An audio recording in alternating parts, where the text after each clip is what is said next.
வணக்கம், இது உங்கள் தினக்கதிர். 279.50 கோடி மதிப்பிலான 493 புதிய திட்டங்களுக்கு சென்னை ரிப்பன் கட்டிடத்தில் துணை முதல்வர் உதயநிதி ஸ்டாலின் திங்கள்கிழமை அடிக்கல் நாட்டினார்.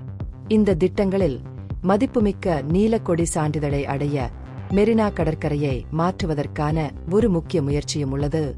கூடுதலாக அவர் 29.88 கோடி ரூபாய் மதிப்பீட்டில் முடிக்கப்பட்ட 17 திட்டங்களை தொடங்கி வைத்தார். இது நகர்ப்புற உள்கட்டமைப்பை மேம்படுத்துவதற்கான அரசாங்கத்தின் முயற்சிகளை காட்டுகிறது. புதிய திட்டங்களில் நகரம் முழுவதும் பல்வேறு வளர்ச்சி முயற்சிகள் அடங்கும். 10 சுகாதார நடைபாதைகள் அமைத்தல், 7644 தெருப்பெயர் பலகைகள் நிறுவுதல், 291 அம்மா உணவகங்கள் புனரமைப்பு, 148 பள்ளி கட்டிடங்கள் சீரமைப்பு, 12 நீர்நிலைகள் புனரமைப்பு ஆகியவை இதில் அடங்கும். செய்தாப்பேட்டையின் காய்கறி சந்தை, சமுதாய கூடங்கள், நகர்ப்புற ஆரம்ப சுகாதார நிலையங்கள், 12 கால்நடை கொட்டகைகள் ஆகியவற்றை மேம்படுத்துதல் உள்ளிட்ட முக்கிய திட்டங்களில் அடங்கும்.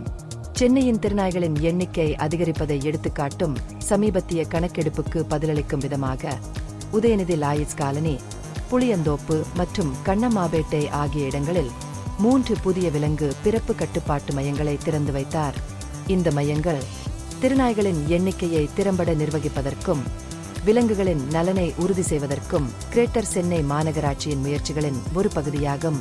முடிக்கப்பட்ட திட்டங்களில் புதிய பள்ளி கட்டிடங்கள், சுகாதார நிலையங்கள் மற்றும் 2 நீர்நிலைகளின் மறுசீரமைப்பு ஆகியவை அடங்கும். கூடுதலாக 8 விளையாட்டு மைதானங்கள் மற்றும் 2 பூங்காக்கள் உருவாக்கப்பட்டு நகரவாசிகளுக்கு மேம்பட்ட பொழுதுபோக்கு இடங்களை வழங்குகிறது. இந்த முயற்சிகள் சென்னையின் ஒட்டுமொத்த வாழ்க்கை தரத்தை மேம்படுத்துவதை நோக்கமாக கொண்டுள்ளன.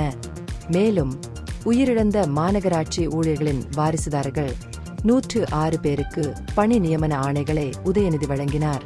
மேலும் மாநகராட்சியின் சுகாதாரத்துறைக்குள் டாக்டர்கள், செவிலியர்கள் மற்றும் பிற மருத்துவ பணியாளர்கள் உட்பட 453 பணியாளர்கள் பணி நியமன ஆணைகளை பெற்று நகரின் சுகாதார பணியாளர்களை மேம்படுத்தி சிறந்த பொது சுகாதார சேவைகளை உறுதி செய்தனர்.